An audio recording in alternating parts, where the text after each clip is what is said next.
नहीं, इंसाफ कहाँ मिलेगा? ये मैं आपके सामने खड़ा हूँ, मेरे ये अभी कोई ऐसा ही कोई आके बंदा मेरे ऊपर ये इसको मोबाइल की चोरी का इल्ज़ाम डाल दे, हालांकि मेरा पर्सनल है, लेकिन मैं उसको साबित नहीं कर सकूँगा। साबित करते करते मुझे 5 साल अपने धक्के खाने पड़ेंगे कचहरियों के और मामला की। ये तो इंसाफ की हालत है यहाँ पे। अच्छा ये बताएं कि इंडिया एक दफ़ा सिर्फ आईएमएफ के पास गया था, उसकी भी यही सूरत हाल हो गई थी। और वो एक दफ़ा गए, उसके बाद में उनके जो प्राइम मिनिस्टर थे उस वक्त के, उन्होंने बोला अपनी आवाम को बोला कि जी आप लोग अपने बचत करें और मेहनत करें, हमने दोबारा आईएमएफ के पास नहीं जाना। वो देखें उस गवर्नमेंट उस हुकूमत ने अब कितनी तरक्की कर ली इंडिया ने, कि वो दुनिया की 5वीं बड़ी इकानमी बन गई है और इस वक्त भी वो ये खित्ते का वो सुपर पावर बन चुका है तकरीबन। तो आप समझते हैं कि पाकिस्तान के अंदर कोई ऐसा लीडर इस तरह का कोई करता है, कोई तहरीक चलाता है, या कोई कोई किसी पाकिस्तानी लीडर के अंदर इतनी अहलियत है कि पाकिस्तान को इस मुश्किलात से ऐसे ही निकाल ले जैसे कि इंडिया को निकाला गया था? सर इस वक्त तो जो मेरी सोच है वही आप कह लें कि 90% यानी पब्लिक की सोच है कि यार इस बंदे को एक मौका दो तो सही है। वो फिर सर मनवाता है। अभी जो चाइना ने हमें कर्जा दिया है बड़े शॉर्ट मुद्दत के लिए दिया है जी और जी। बहुत ज्यादा इंटरेस्ट रेट पे दिया है, यानी कि वो पाकिस्तान के लिए आगे भी बहुत मुश्किलात का सामना करना पड़ सकता है पाकिस्तान को। सर वो हाई इंटरेस्ट रेट पे तो उन्होंने देना है, मैं आपको बता रहा हूँ कि वो मजबूरी है हमारी कि हमें पैसे चाहिए, तो वो नाजायज़ फ़ायदा उठा रहे हैं, ठीक है ना। और नाजायज़ फ़ायदा तो फिर उन्होंने उठाना है, वो हमारे हुक्मरानों की वजह से ही है कि ये कोई ऐसी पॉलिसी जो है वो नहीं दे सके, कोई अट्रैक्टिव पॉलिसी, कोई इम्प्रेसिव पॉलिसी जो मुल्क के मफाद में और जो लॉन्ग टर्म के लिए जो अच्छा सर मुल्क को ऐसे फ़ायदा दे देखें सके। मुश्किल जो हालात हर मुल्क के ऊपर आ जाते हैं, इंडिया के ऊपर भी आए थे। इंडिया एक दफ़ा आईएमएफ के पास गया, उसके बाद में उसने सोचा बैठ के, सारे अपोजिशन और हुकूमत बैठ के उन्होंने सोचा कि कैसे इससे हम जान छुड़ा सकते हैं। जी जी। तो उन्होंने जान छुड़ा भी ली, अब दुनिया की 5वीं बड़ी इकानमी बन चुका है। सर तो फ़र्क क्या पाकिस्तान और इंडिया के जो पॉलिटिशियन हैं इनमें आप क्या फ़र्क देख रहे हैं? इनमें सबसे बड़ा फ़र्क ये है जो मैं अप्रिशिएट करता हूँ, और हर मतलब बच्चा पढ़ा लिखा जो है इंसान वो अप्रिशिएट करता है कि इंडिया में आज तक कभी भी ना फौज ने इंटरफेयर नहीं किया। ठीक, वाले मैं सर बख्तर के रहने वाला आप हूँ। भक्कर के हालात थोड़े बताएंगे कि ये तो एक फैसलाबाद है, ये पंजाब का एक बड़ा शहर है, तो भक्कर जी एक सर। बैकवर्ड इलाका है, वहाँ के हालात थोड़े से बताएं हमें। वहाँ सर जी बिल्कुल जिस तरह पूरे पाकिस्तान की तरह हालात मकसद है कशीदगी का शिकार हैं, इस तरह बख्तर का इलाका भी इसी तरह ही है। वहाँ भी बेरोजगारी है, वसाइल नहीं है, लोग भूख से मर रहे हैं। जिस तरह यहाँ लाइनों में लोग खड़े होकर आटा ले रहे हैं, वहाँ भी लोग इस तरह खड़े हुए हैं।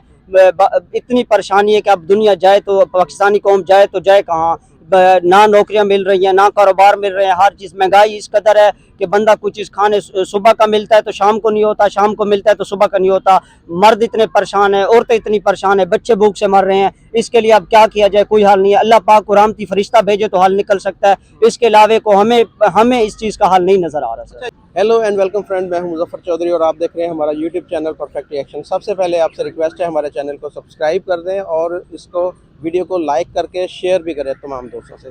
तो दोस्तों पाकिस्तान के अंदर एक खबर बड़ी तेज़ी के साथ गर्दिश कर रही है कि पाकिस्तान अपने जो 3 बड़े एयरपोर्ट हैं, कराची, लाहौर और इस्लामाबाद, इनके ऑपरेशन को आउटसोर्स कर रहा है, यानी चाइना को ये ठेके पर इसका ऑपरेशन दिया जा रहा है। तो ये क्या वजह है कि पाकिस्तान के अंदर कभी कोई बात सुनने को मिलती है, कभी कोई बात सुनने को मिलती है। कभी हमें बताया जाता है कि जी आईएमएफ की जानिब से पाकिस्तान के ऊपर प्रेशर है कि वो जो इसके मिसाइल टेक्नोलॉजी है उसको रोल बैक किया जाए, और कभी हमें बताया जाता है कि जी हम जो है मुल्क को उसके जो बड़े बड़े इदारे हैं उसको ठेके पर दे रहे हैं। इसमें अब रेलवे की भी बात सुनने में आ रही है। इस तरह से दीगर जो बड़े इदारे हैं उनके बारे में भी हमें सुनने को मिल रहा है कि उन तमाम को आउटसोर्स किया जा रहा है। तो हम जानेंगे पाकिस्तानी पब्लिक से कि इसके बारे में उनकी क्या राय है कि क्यों इस तरह हो रहा है कि पाकिस्तान गवर्नमेंट से इन सारी अदारों को, इन सारी जो चीज़ें हैं उनको मैनेज करने में क्यों परेशानी हो रही है। आया पाकिस्तान के पास इस चीज़ की अहलियत नहीं है, या पाकिस्तान के जो इकनॉमिक क्राइसिस हैं वो इस कदर गंभीर हो चुके हैं कि इससे मुल्क भी अब चलाना मुश्किल हो चुका है। तो जानते हैं यहाँ पर कुछ लोगों से, उनसे पूछेंगे कि गवर्नमेंट को इन हालात में क्या करना चाहिए, आया पाकिस्तान के पास इसके अलावा कोई और हल है या नहीं। तो चलते हैं पब्लिक के पास। अस्सलाम वालेकुम। जी वालेकुम सलाम। सर आपका नाम? तनवीर गिलानी सर। सर क्या करते हैं आप? मैं मार्केटिंग करता हूँ। अच्छा सर, ये खबर हमें सुनने को मिली है कि पाकिस्तान जो अपने 3 बड़े जो एयरपोर्ट हैं उनके ऑपरेशन को आउटसोर्स कर रहा है, चाइना को ठेके पे दे रहा है। तो क्या समझते हैं कि ये पाकिस्तान के लिए एक अच्छी खबर है, बुरी खबर है, ऐसे होना चाहिए था, नहीं होना चाहिए था? या क्या पॉलिसीज़ पाकिस्तान की होनी चाहिए कि जो मौजूदा क्राइसिस का शिकार हैं हम पाकिस्तान, ये इससे बाहर निकला जा सके? सर इसमें जो मेन हमारा प्रॉब्लम चल रहा है, जो आउटसोर्स करने लगे हैं ये, हम्म। यानी इसमें इसमें हम ये देखेंगे कि ये ऐसे ही है कि जैसे कर्जा आपने किसी से लिया है और वो कर्जा उसको उतारने के लिए आपको फिर लोन लेना पड़ रहा है उससे। तो इतना ज़्यादा यानी इन लोगों ने अपना मार दाड़ की है, इतना ज़्यादा ये खा गए हैं ना सर पैसा, इतना सारा कर्जा है, इतना लेकिन ज़्यादा। वो मुल्क के ऊपर जो तरक्की हुई है वो नज़र नहीं आ रहा कि कहाँ पर लगा, कहाँ पर है। पता नहीं कितने 100 अरब रुपए ये ले चुके हैं कर्जा। तो आप क्या समझते हैं कि ये खा चुके हैं या किधर गया वो इतना पैसा? सर ये खा चुके हैं, ये हमारे ऊपर नज़र नहीं आ रहा है, इनके ऊपर तो आपको नज़र आ रहा है ना। इनके महल्लात, इनके पूरी दुनिया में इनके एसेट्स, हर जगह इनके कारोबार, इनके बच्चे फॉरेन में, इनके हर मामला फॉरेन में। तो ये इतना पैसा कहाँ गया? इधर ही गया और कहाँ जाना है? ये दो पार्टी थी पाकिस्तान में जिन्होंने सारी करप्शन जो है कहने की बामी इन्होंने रजामंदी से की है। आप सिंध में, हम पंजाब में, वो जरदारी साहब देख लें, माशाल्लाह थोड़े से मामला पाकिस्तान में उनको कोई नज़र आते हैं कि उनके अगेंस्ट जा रहे हैं, वो बीमार होकर दुबई में दाखिल हो जाते हैं जाके वो। अच्छा सर, ठीक है, इंडिया ये जी बात करें। ये हालात जो है ना, ये इनको ठीक करने के लिए सबसे पहले जो अभी प्रेजेंटली है ना, सबसे पहले तो ये है कि इलेक्शन। उसमें अब इनको खौफ है कि इमरान खान, मैं कोई किसी को नुमाइंदगी नहीं कर रहा, यानी ये अब आप एक पब्लिक जो ओपिनियन लें, आप इलेक्शन करवाएं, इलेक्शन करवा के उसमें जो बंदा जिस मेजोरिटी से आ रहा है उसको आप गवर्नमेंट हैंड तो ओवर आप करें। समझते हैं इलेक्शन के बाद हालात ठीक हो जाएंगे? अगर ऐसे ही हालात रहे, इलेक्शन के बाद भी ऐसे रहे, तो फिर क्या होगा? फिर क्या ऑप्शन है पाकिस्तान के पास? सर वो तो हमारी बदकिस्मती है, 70 साल से हमारे साथ यही चला आ रहा है। कभी किसी शक्ल में कोई बंदा आ गया, कभी कोई बंदा आ गया, लेकिन बैकग्राउंड में जो हमारे मामला है ना, उस पर हमें बड़ा अफसोस है। ये जो बैकग्राउंड पे मामला चलते हैं, ये चीज़ें जो है ना, ये जस्ट ये 4-5 साल में ओपन हुई हैं, डिस्प्ले हुई हैं कि यार असल जो पॉलिटिक्स है ना हमारी पाकिस्तान की, वो चला कौन रहा है। एक बंदा यानी हम पीपी को कहते थे, गालियाँ निकालते थे, कभी हम नून लीग को गालियाँ निकालते थे। ठीक है, वो सामने किरदार हैं, लेकिन जो बैकग्राउंड पे किरदार है ना, उन पर बड़ा अफसोस है। इस वक्त जो हालात पाकिस्तान के किए हुए हैं ना, ये सारा जो बैकग्राउंड पे पावर चल रही है ना, ये उन्होंने किए हुए हैं। आप देखें, एक इतनी बड़ी पार्टी का सरबराह बंदा, उसके ऊपर असैसिनेशन हो रही है, वो एक्स प्राइम मिनिस्टर, वो बेचारा अपनी FIR नहीं करवा सका। इवन के एक बंदा एक्स प्राइम मिनिस्टर, तो इतनी अगर पावर। अपोजिशन एक लीडर, जो एक पॉपुलर लीडर, सॉरी, इससे ये चीज़ें सामने आती है ना, जो हमें आज तक 70 साल में नहीं पता चला कि यार असल हमारा निज़ाम चला कौन रहा है। असल तो वो चला रहे हैं जो सामने नहीं आ रहे।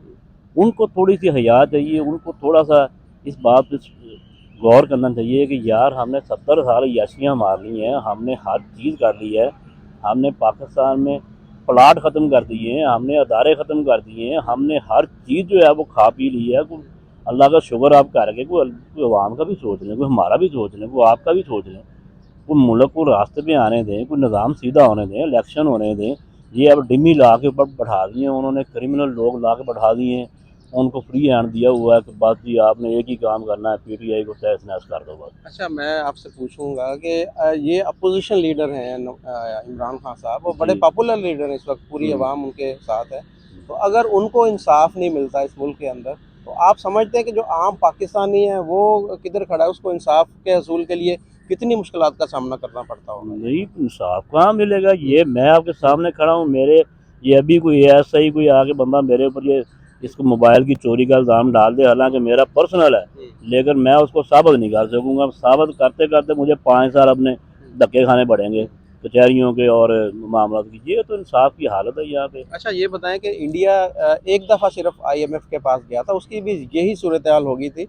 वो एक दफ़ा गए, उसके बाद में उनके जो प्राइम मिनिस्टर थे उस वक्त के, उन्होंने बोला, अपनी आवाम को बोला कि जी आप लोग अपने बचत करें और मेहनत करें, हमने दोबारा IMF के पास नहीं जाना। वो देखें उस गवर्नमेंट, उस हुकूमत ने अब कितनी तरक्की कर ली इंडिया ने, कि वो दुनिया की 5वीं बड़ी इकानमी बन गई है, और इस वक्त भी वो ये खित्ते का वो सुपर पावर बन चुका है तकरीबन।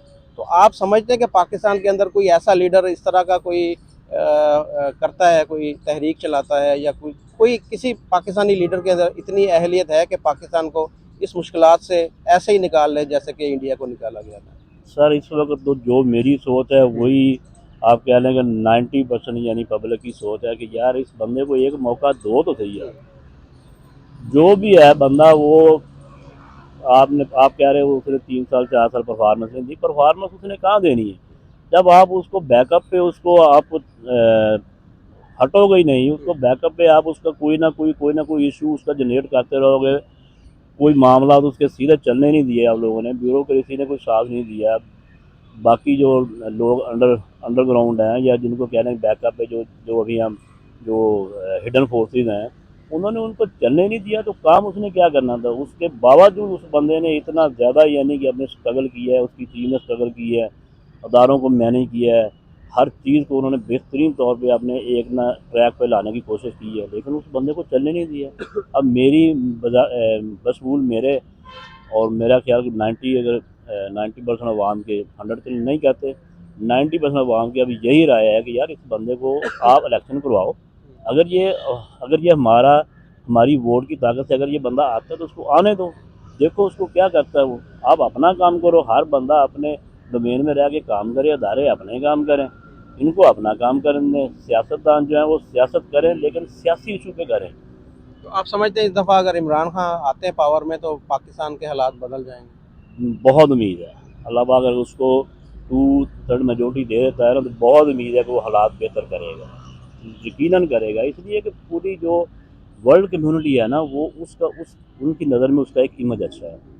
दुनिया समझती है कि यार अगर कोई पाकिस्तान में कोई लीडर ईमानदार और सच्चा लीडर आया ना तो दैट इज़ इमरान खान। अस्सलाम वालेकुम। वालेकुम सलाम। आपका नाम सर? शुएब बुखारी। सर क्या करते हैं आप? मैं जॉब कर रहा हूँ। तो सर आज आपसे ये पूछेंगे कि 3 जो बड़े मेजर एयरपोर्ट्स हैं पाकिस्तान के, जी इस्लामाबाद, कराची और लाहौर, इनके बारे में खबर है कि गवर्नमेंट इनको आउटसोर्स कर रही है इनके ऑपरेशन को। तो जी क्या कहेंगे कि पाकिस्तान की गवर्नमेंट के अंदर इतनी अहलियत भी नहीं है कि ये अब इन चीज़ों को मैनेज नहीं कर पा रही है? कहाँ पर हम पाकिस्तान को देख रहे हैं अब? देखें जी, अहलियत तो ये बच्चा बच्चा जानता है कि किसी भी सियासतदान में जो है ना वो अहलियत नहीं है। स्पेशली जो इस टाइम पे हुकूमत है उसके अंदर आप देख लें लोगों को तो वो बिल्कुल भी कम्पिटेंट नहीं है, ठीक है। और माजी में भी देख लें उन्होंने मुल्क के लिए कोई ऐसा काम नहीं किया कि मतलब जिससे हम ये कह सकें कि यार उन्होंने कोई मुल्क के लिए बहुत अच्छा काम किया, ठीक है ना। और इसमें प्रॉब्लम ये है कि हमारा मुल्क जो है वो बेसिकली चलाती है आर्मी, मिलिट्री इस्टेब्लिशमेंट। ये बच्चा बच्चा जानता है। सियासतदान और ये अवाम जो है ये बिल्कुल आप कह लें कि बेबस हैं, ठीक है ना। अगर ये इख्तियार हो ना अवाम के पास और सियासतदानों के पास कि उन्होंने मुल्क को जो है वो चलाना है, अवाम ने अपनी पसंद के लोगों को लेके आना है, इलेक्शन ट्रू एंड फेयर हो, अवाम अपनी पसंद के लोगों को लेके आए और फिर वो लोग जो अवाम के नुमाइंदे हैं वो फिर आगे जो है ना वो मुल्क के हालात को अच्छे तरीके से अहसन तरीके से चलाएं। लेकिन प्रॉब्लम ये है कि यहाँ पे लोग आते हैं चोर दरवाजे से, ठीक है। अब ये जिस तरह से ये हुकूमत आई हुई है ये तो एक चोर दरवाजे से हुकूमत आई है ना, वो कोई प्रॉपर इलेक्शन तो नहीं हुआ। और जिस तरह से आपको पता है कि हुकूमत रिजीम चेंज हुआ था उसमें ये हुआ था कि वो लोगों ख़रीदारी हुई, बाकायदा बोलियां लगी ये MNAs की, MPs वगैरह की, ठीक है ना। तो सर ये चीज़ें तो मेरे ख्याल में हमारी सियासत का हिस्सा है, हमेशा से ही यही चीज़ें चलती आई हैं जब से पाकिस्तान बना है। तो अपनी मर्जी के धड़े बनाकर और अपनी मर्जी की हुकूमत बनाना, ये चीज़ें तो मेरे ख्याल में काफ़ी पुरानी है। इनसे अब छुटकारा हासिल करना चाहिए मुल्क के लिए, कुछ बैठ कर इनको अपने इख्तियारात के अंदर रहकर मेरे ख्याल में मुल्क के। देखिए जी, ये जो हुकूमत चल रही थी अच्छी भली चल रही थी हुकूमत, और उसमें ये था कि कुछ अरसा रह गया था इलेक्शन होने में, तो जो लोग हुकूमत को छोड़ के तो दूसरी तरफ चले गए और उन्होंने वहाँ पे जाकर अपोजिशन के साथ हाथ कर लिया और फिर उन्होंने एक अलायंस बना लिया, एक नई हुकूमत बना ली। उनको नहीं चाहिए था कि वो इस तरह से करें, और वो एक रात में कैसे हो गया कि 25 से 30 लोगों का माइंड चेंज हो गया और वो हुकूमत को छोड़ के तो वो दूसरी साइड पे चले गए कि जी महंगाई हो गई है, अवाम इमरान खान महंगाई कंट्रोल नहीं कर सकते। तो महंगाई तो अब भी फिर उससे डबल हो गई है, 3 गुना मतलब 4 गुना ज़्यादा हो गई है। तो फिर वो लोग जो महंगाई की वजह से इमरान खान को छोड़ के गए थे तो वो लोग फिर अब दोबारा मतलब वो हुकूमत पे क्यों तनकीद नहीं कर रहे। ये मुनाफकत है, ठीक है। और वो लोगों ने उन्होंने अपना ज़मीर बेचा है, उन्होंने पैसे के बदले अपना ज़मीर बेचा है और वो हुकूमत छोड़ के दूसरी तरफ गए हैं। और अब उसका नतीजा सामने है कि जो हुकूमत अब है वो बिल्कुल भी कम्पिटेंट नहीं है, मुल्क दुश्मन हुकूमत है। इतनी मुल्क दुश्मन हुकूमत जो है वो कभी भी हमने अपने मुल्क में नहीं देखी, और वो इस हद तक आ गए हैं कि वो अपने कौमी इदारे जो हैं उनको बेचने तक नौबत आ गई हुई है, ठीक है। क्योंकि मुल्क में पैसा नहीं है। इमरान खान ने जब छोड़ा था उस टाइम पे $16 अरब ज़र मुबादला था, अब वो ज़र मुबादला सुकड़ के 3 से 4 अरब अभी डॉलर रह चाइना गया। से कुछ पैसे आए उसकी वजह से बढ़ा है थोड़ा। देखें वो तो बड़ा है, लेकिन ये है कि आपने लिया तो कर्जा ही है ना उनसे, तो आपने वो कर्जा आगे वापस भी करना है। तो हालात तो यही है ना कि जकड़ा जा रहा है, मुल्क जो है वो कर्जों में जकड़ा जा रहा है। लेकिन ये है कि इसका सबसे अच्छा हल, फौरी हल यही है कि इलेक्शन हो, फौरी इलेक्शन और ट्रू एंड फेयर इलेक्शन हो। उसमें ये है कि अवाम अपने मुंतखब नुमाइंदे लेके आएँ, ठीक है, और फिर हालात जो है ना वो दोबारा से अच्छे हुक्मरान, कॉम्पिटेंट हुक्मरान जो है पढ़े लिखे, वो आके हालात को ठीक करें। वरना ये मुल्क जो है ये अभी 3 एयरपोर्ट की बात हो रही है, हो सकता है ये अपना पूरा मुल्क ही जो है ना वो गिरवी इसकी रख सालमियत बेच दें और ये इस पूरा पे मुल्क बात बेच हो दें। रही है रेलवे के ऊपर और दूसरे इस तरह के जो इदारे हैं जी उनको जी ये कर रहे हैं। अच्छा ये बताएं कि आईएमएफ का पाकिस्तान के ऊपर ये पहले हमारी बात सुनने में आई कि जी जी आईएमएफ ने भी बोला है कि जी अपने जो शाहीन 3 मिसाइल है उसको भी आप रोल बैक करें या उसकी जो कुव्वत है वो उसकी रेंज कम करें। देखिए, तो कब तक हम ये बैरूनी प्रेशर हम बर्दाश्त करते रहेंगे? बैरूनी प्रेशर हमें तब तक बर्दाश्त करना पड़ेगा जब तक हम खुद मुख्तार नहीं हो जाते, जब तक हम अपने मुल्क में ही कुछ हालात ऐसे नहीं कर लेते इकोनॉमिकली पैदा कि हमारा मुल्क स्टेबल हो जाए, हमें किसी से कर्जे ना लेने पड़े। देखें, जब आप किसी से कर्जे लेते हैं तो आप मॉरली बाउंड हो जाते हैं कि आपने उसकी बात माननी है, और जिसने आपको कर्जा देना होता है उसको भी पता होता है कि कर्जा आपकी ज़रूरत है, तो वो फिर अपने नाजायज़ और जायज़ मुतालबात जो है ना वो फिर सर मनवाता है। अभी जो चाइना ने हमें कर्जा दिया है बड़े शॉर्ट मुद्दत के लिए दिया है जी और जी। बहुत ज्यादा इंटरेस्ट रेट पे दिया है, यानी कि वो पाकिस्तान के लिए आगे भी बहुत मुश्किलात का सामना करना पड़ सकता है पाकिस्तान को। सर वो हाई इंटरेस्ट रेट पे तो उन्होंने देना है, मैं आपको बता रहा हूँ कि वो मजबूरी है हमारी कि हमें पैसे चाहिए, तो वो नाजायज़ फ़ायदा उठा रहे हैं, ठीक है ना। और नाजायज़ फ़ायदा तो फिर उन्होंने उठाना है, वो हमारे हुक्मरानों की वजह से ही है कि ये कोई ऐसी पॉलिसी जो है वो नहीं दे सके, कोई अट्रैक्टिव पॉलिसी, कोई इंप्रेसिव पॉलिसी जो मुल्क के मफाद में और जो लॉन्ग टर्म के लिए जो अच्छा सर मुल्क को ऐसे फ़ायदा दे सके। देखें मुश्किल जो हालात हर मुल्क के ऊपर आ जाते हैं, हाँ। इंडिया के ऊपर भी आए थे। इंडिया एक दफ़ा आईएमएफ के पास गया, उसके बाद में उसने सोचा बैठ के सारे अपोजिशन और हुकूमत बैठ के उन्हें सोचा कि कैसे इससे हम जान छुड़ा सकते हैं। जी जी। तो उन्होंने जान छुड़ा भी ली, अब दुनिया की 5वीं बड़ी इकानमी बन चुका है। सर तो फ़र्क क्या पाकिस्तान और इंडिया के जो पॉलिटिशियन हैं इनमें आप क्या फ़र्क देख रहे हैं? इनमें सबसे बड़ा फ़र्क ये है जो मैं अप्रिशिएट करता हूँ, और हर मतलब बच्चा पढ़ा लिखा जो है इंसान वो अप्रिशिएट करता है कि इंडिया में आज तक कभी भी ना फौज ने इंटरफेयर नहीं किया, ठीक है। उधर मतलब डेमोक्रेसी रही है, और कोई कभी ऐसा नहीं हुआ कि एक वज़ीर-ए-आज़म आया 2 साल के लिए रहा, 3 साल के लिए रहा और फिर उसके बाद उसको निकाल दिया गया। उसने अपना टेन्योर जिसने भी आया जो भी आया पूरा किया अपना टेन्योर, ठीक है ना। तो वो लोग आपस में लड़ते हैं, लेकिन जब मुल्क की बात आती है ना तो वो सारे सर जोड़ के बैठ जाते हैं। ये उनकी कामयाबी है, और इसलिए ये बात है कि इंडिया जब उन्होंने देखा कि आईएमएफ उनको तंग कर रहा है तो उन्होंने सर जोड़े, वो बैठे आपस में, उन्होंने कहा कि कुछ ऐसा किया जाए कि आईएमएफ के मोहताजी ना रहे। हमारे यहाँ पे अब वो सिचुएशन अब से नहीं है, बड़े अरसे से है, लेकिन ये सियासतदान आपस में एक दूसरे को ब्लेम करते रहते हैं कि उसने आईएमएफ के साथ कॉन्ट्रैक्ट कर लिया, उसने ज़्यादा कर्जा लिया, मैंने कम लिया। तो ये जो मामला हैं ये जब तक चलते रहेंगे ना तो ये हालात ऐसे ही रहेंगे।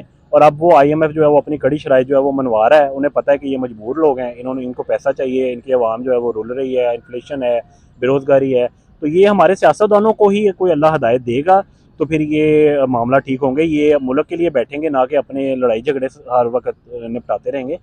तो मेरा ख्याल है बेहतर तो यही है, दुआ करनी चाहिए कि इन लोगों को कोई मतलब अकल आए और ये मुल्क के लिए बैठें, और जो भी फैसला करना है वो मुल्क के लिए करें, आवाम के लिए करें, ना कि अपनी ज़ाती लड़ाइयाँ लड़ने के लिए जो है ना वो ये अगर आप इलेक्शन होते तो आप क्या देख रहे हैं कि इमरान खान साहब 2/3 मेजोरिटी से वो सर इलेक्ट हो जाएंगे? देखें, इलेक्शन पे अगर तो इस्टेब्लिशमेंट की इन्फ्लुएंस ना हुई, जिस तरह से वो इन्फ्लुएंस करते हैं, तो फिर तो ये कन्फर्म बात है कि इमरान खान 2/3 से भी ज़्यादा शायद मेजोरिटी ले लेगा, ठीक है, क्योंकि अवाम इस वक्त सारी उसके साथ है, और जितने भी सर्वेज हो रहे हैं उसमें यही बताया जा रहा है कि इमरान खान जो है ना उसकी पॉपुलैरिटी बहुत ज़्यादा है, ठीक है। और वो इन्होंने एक सियासी तौर पे देखा जाए तो अपने पाँव पे कुल्हाड़ा मारा था इन्होंने कि इमरान खान को इस तरह से निकाल दिया।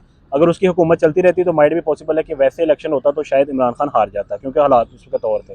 अब इन्होंने इमरान खान की सारी बातें सही साबित हुई हैं कि इन्होंने हुकूमत इसलिए गिराई है कि ये अपने केसेस माफ़ करवाना चाहते थे, ठीक है, वो उन्होंने करवा लिए, नैब से जो भी हैं केसेस माफ़ करवाना चाहते हैं, और इनका कोई आने की वजह नहीं थी कि अवाम का फ़ायदा करना, तो उसकी जो बयानिया था वो तो सच्चा साबित हो गया। तो अब कन्फर्म बात है अगर ट्रू एंड फेयर इलेक्शन होता है तो इमरान खान जो है वो 2/3 मेजोरिटी से ज़्यादा मेजोरिटी लेगा। अस्सलाम वालेकुम। वालेकुम सलाम। आपका नाम जी? रिजवान। रिजवान भाई क्या करते हैं आप? मैं वीडियो एडिटर हूँ और ग्राफिक डिज़ाइनर हूँ। अच्छा माशाल्लाह। अच्छा आज आपसे ये पूछेंगे कि पाकिस्तान के जो 3 बड़े एयरपोर्ट हैं उनके बारे में खबर मिली है कि गवर्नमेंट हमारी उसको ठेके पे दे रही चाइना को।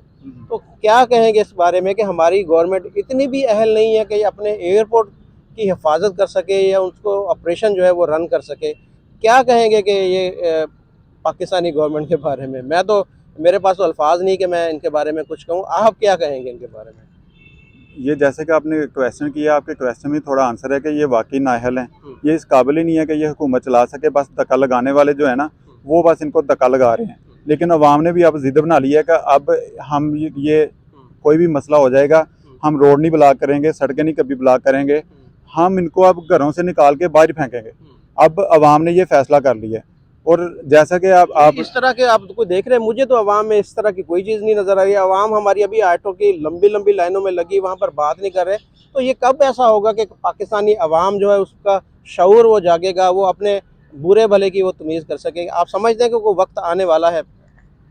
जी इंशाल्लाह, जब हम इस जुल्म में बहुत ज़्यादा पिस जाएंगे ना, तो फिर आखिरकार अवाम को उठना पड़ेगा, ठीक है, निकलना पड़ेगा और इनको निकालना पड़ेगा, ठीक है। और जैसे कि आपने कहा कि ये जो एयरपोर्ट हैं वो ठेके पे दे रहे हैं, तो सबसे पहले ये अपने जो एवन फील्ड है प्रॉपर्टी है इनकी, जो वो उसको ठेके में दे, उसको गिरवी रखाएं, ठीक है। ये मरियम को सेल कर दें, शायद कुछ इनको कुछ मिल जाए। वो इसलिए कि वो सर्जरी करवाती है, उसकी सर्जरी जो करवाई है वो किस काम आएगी। अस्सलाम वालेकुम। वालेकुम सलाम सर। आपका नाम जी? वकास अहमद। वकास भाई, क्या करते हैं आप? मैं सर इधर प्राइवेट जॉब करता हूँ जी। अच्छा वकास भाई, आज आपसे ये पूछेंगे कि पाकिस्तान के जो 3 बड़े एयरपोर्ट हैं, कराची, लाहौर, इस्लामाबाद, ये गवर्नमेंट ने फैसला कर लिया है कि जी इनको चाइना को जो है वो ठेके पे दे रहे हैं। तो क्या कहेंगे आपके पाकिस्तान के जो हालात इतने ख़राब हो गए कि पाकिस्तानी गवर्नमेंट से ये एयरपोर्ट भी नहीं मैनेज हो रहे, तो इसके अलावा भी कुछ चीज़ें और भी इदारे हुकूमत सोच रही है कि उनको भी ठेके पर दिया जाए, तो क्या कहेंगे इस बारे में आप? सर जी 3 एयरपोर्ट हमारे अपने हैं, क्या ये पूरा मुल्क उठा के फिर उनको दे दिया जाए? ये सरमाया हमारा अपना है, हम इसके खुद हमारी अपनी ये मलकियत के अंदर है। मैं एक पाकिस्तानी शहरी होने के नाते सर जी आप ये गलत बात है, इस पर बहुत अफसोस हुआ है जब हमने ये खबर सुनी है कि हम उन लोगों के गुलाम है जो एयरपोर्ट उठा के दे दिए जाएँ। सर जी इस बात के लिए बहुत दुख हुआ है। इधर देखिए हमारे गरीब आवाम आटे लेने के लिए कतारों में लगी खड़ी है, उनको आटा नहीं मिल रहा, वो लेके मुफ्त आटे के पीछे खड़े हुए, घर से निकल के माँ बहनें आती हैं। तो इस चीज़ के लिए बड़ा दुख हुआ है, ये खबर सुनी है, बड़ा अफसोस हुआ है कि ये चाइना को दे रहे हैं। ये कौन सी बात? आपको दुख हुआ है, आप बहैसियत पाकिस्तानी आपको दुख हुआ है, लेकिन हमने यहाँ पर इतने लोगों से बात करने की कोशिश की है, मोस्टली लोग जो है वो बात ही नहीं करते, उनको कोई दुख नहीं, उनके लिए कोई ऐसी ये बात नहीं। उनके लिए अगर चाइना भी यहाँ पर एयरपोर्ट में आकर बैठ जाए, चाइना को बाकी पूरा मुल्क भी ठेके पे दे दिया जाए, वो कह रहे हैं हमें कोई टेंशन वाली बात नहीं, हमें कोई परेशानी नहीं।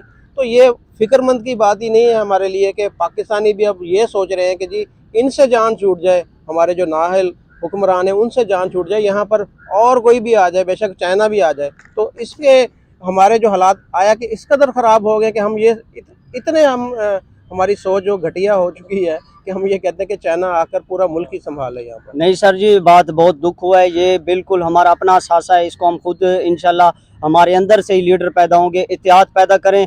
जो बंदा इस काबिल है उसको ऊपर ले जाया जाए और जो बंदा नाअहल है उसको बिल्कुल नीचे लाया जाए। जिस बंदे की कारकर्दगी अच्छी है उसको ऊपर लेके बिल्कुल हर चीज़ उसको दी जाए, वो बंदा इस चीज़ का अहल हो, उसको इस चीज़ के लिए कौन अहल है इस वक्त आप बता दें मुझे? ये सर पूरी पाकिस्तानी कौम इस चीज़ को देखे, वो सब के आगे अपना एक शीशा एक आईना है, वो खुद इस चीज़ को सिलेक्शन करे कौन बंदा इस चीज़ के अहल है। हर बंदे का अपना क्राइटेरिया उसको सामने नज़र आ रहा है, कौन अहल है कौन नाअहल है। इस चीज़ के लिए मैं कुछ नहीं कहना चाहता। 72 साल हो गए, हमें तो ऐसा कोई आज तक लीडर नहीं मिला कि जो पाकिस्तान को सही मानों में तरक्की की तरफ लेके जाए।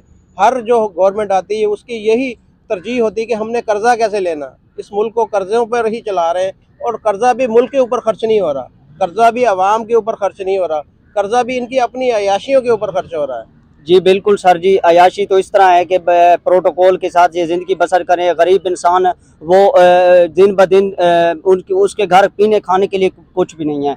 तो इसके लिए सर जी बिल्कुल हमें दिन रात जो आप किस इलाके के रहने वाले हैं? मैं सर बक्खर के रहने वाला आप हूँ। भक्कर के हालात थोड़े बताएंगे कि ये तो एक फैसलाबाद है, ये पंजाब का एक बड़ा शहर है, तो भक्कर जी एक सर। बैकवर्ड इलाका, वहाँ के हालात थोड़े से बताएं हमें। वहाँ सर जी बिल्कुल जिस तरह पूरे पाकिस्तान की तरह हालात मकसद कशीदगी का शिकार हैं, इस तरह बक्खर का इलाका भी इसी तरह ही है। वहाँ भी बेरोज़गारी है, वसाइल नहीं है, लोग भूख से मर रहे हैं।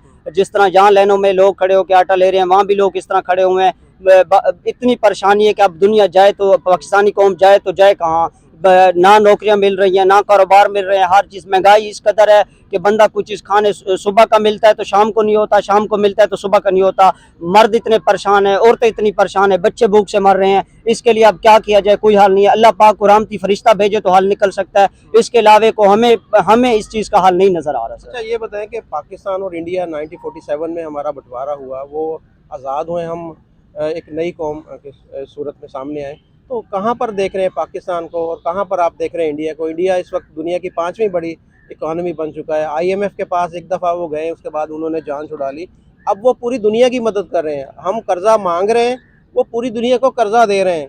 तो ये फ़र्क कहाँ पर पड़ा कि वो इतना आगे निकल गए और हम पीछे से पीछे जाते रहे? इसकी सर जी बेन वजह है कि वहाँ के लीडर बेमान पैदा नहीं हुए। हमारे अंदर जो लीडर हुए हैं वो सारे बेमान पैदा हुए हैं। उन्होंने अपनी नस्लें सुधारने के लिए पैसे लगा के पैसे अपने बैंक बैलेंस बैर बैंक जमा कर लिए हैं। वो जब भी इधर से बन के निकलते हैं तो वो बैर जाके अपनी ज़िंदगी बसर कर लेते हैं। सिर्फ एक गरीब इंसान वही रुल जाता है, वही बर्बाद होता है। देखिए वहाँ के जो भी अगर हैं तो वो सबसे पहले वो बड़े लोग सारे भी हैं, वो सारे लोग पहले अवाम का सोचते हैं, उसके बाद अपना सोचते हैं। यहाँ के लीडर जितने भी हैं, मैं किसी पार्टी को किसी भी तनकीद का निशाना नहीं बनाना चाहता, जो भी है वो इसी चीज़ के लिए है कि पहले अपना फ़ायदा सोचता है, अपने घर को साफ़ करता है, उसके बाद गरीबों का ढूंढता है क्या है क्या नहीं देना। इस चीज़ के लिए हमारा पाकिस्तान वतन सबसे बहुत पीछे जा चुका है। गरीब अवाम भूख से मार रही है, लिहाजा खुदारा उन पर रहम करो। ये ना हो कि अल्लाह रब्बुल इज़्ज़त ऐसा अजाब नाजिल कर दे इस कौम पे पूरी ज़िंदगी हम इस अजाब के नीचे दबे रहें सर। जी तो दोस्तों, आपने पाकिस्तानी अवाम की राय सुनी कि ये क्या जानते हैं और क्या ये चाहते हैं कि जो चाइना को पाकिस्तान 3 जो बड़े एयरपोर्ट है वो आउटसोर्स कर रहा है। तो पाकिस्तानी पब्लिक चाहती तो ये है कि पाकिस्तान अपने असासे अपने पास रखे, लेकिन कोई हल ऐसा नज़र नहीं आ रहा। ना ही पाकिस्तानी अवाम के पास ऐसा कोई हल है इसके बारे में, ना ही पाकिस्तानी जो इंतज़ामिया है, पाकिस्तानी ऑफिशल्स हैं, पाकिस्तानी गवर्नमेंट है, पाकिस्तान की अपोजिशन पार्टी हैं, ना उनके पास कोई इसका कोई हल है या कोई इसका ये सलूशन बता सकते हैं। तो ये सूरत हाल है पाकिस्तान के अंदर। ये आज तो ये 3 एयरपोर्ट की बात हो रही है, कल को ये रेलवे की बात भी होगी, परसों ये वापडा की बात भी होगी और इसके आगे ये काम बढ़ता चला जाएगा जब तक पाकिस्तान अपने जो इकनॉमिक क्राइसिस है और जो पाकिस्तान के जो पॉलिटिकल क्राइसिस है, जो पॉलिटिकल इंस्टेबिलिटी है मुल्क के अंदर, उस पर अपना काबू नहीं पाता। तो पाकिस्तान को इसके साथ साथ इन चीज़ों से भी थोड़ा बचना चाहिए। जिस तरह पाकिस्तान चाइना से जो कलीली मुद्दत के जो कर्ज़े ले रहा है, जिसकी इंटरेस्ट जो बहुत ज़्यादा पे कर रहा है, तो उसको भी वापस जब पे करना पड़ेगा पाकिस्तान को, तो पाकिस्तान को एक नए जो क्राइसिस का सामना होगा। तो पाकिस्तानी जो हुकूमत है उसको भी इस पर गौर करना चाहिए कि हमें बजाय ये कि हम सिर्फ चाइना को ये बोलें कि जी हमारी उससे बहुत ज़्यादा दोस्ती है, वो हिमालय से ऊंची है, वो शहद से मीठी है और पता नहीं क्या क्या हम बातें करते हैं, लेकिन चाइना वहाँ पर सिर्फ अपना मफाद देखता है कि उसको पाकिस्तान के साथ क्या मफाद है। वो कोई भी प्रोजेक्ट पाकिस्तान के अंदर जब लगाता है तो उसमें जो बड़े बड़े इंजीनियर्स हैं, जो उसके जो वहाँ पर जो जॉब्स हैं, वो सिर्फ चाइना के लोगों को ही देता है, पाकिस्तानी लोगों से सिर्फ मजदूरी होती है वहाँ पर। तो इन चीज़ों का ख्याल होना चाहिए पाकिस्तान को। जब भी चाइना के साथ कोई भी एग्रीमेंट करे तो उसमें जो जॉब्स की अपॉर्चुनिटीज़ हैं वहाँ पर पाकिस्तानियों को ज़रूर एडजस्ट किया जाए। उसके अलावा जो भी जितने भी वहाँ पर चाइना से लोन लिए जाते हैं वहाँ पर बात की जाए उनसे कि उसका इंटरेस्ट जो है रेट वो कम होना चाहिए। इसी के साथ आपसे इजाज़त चाहेंगे। अपने अजीज़ों का सब दोस्तों का बहुत ख्याल रखिएगा। हमारे चैनल को सब्सक्राइब ज़रूर कर दीजिएगा। अल्लाह हाफ़िज़।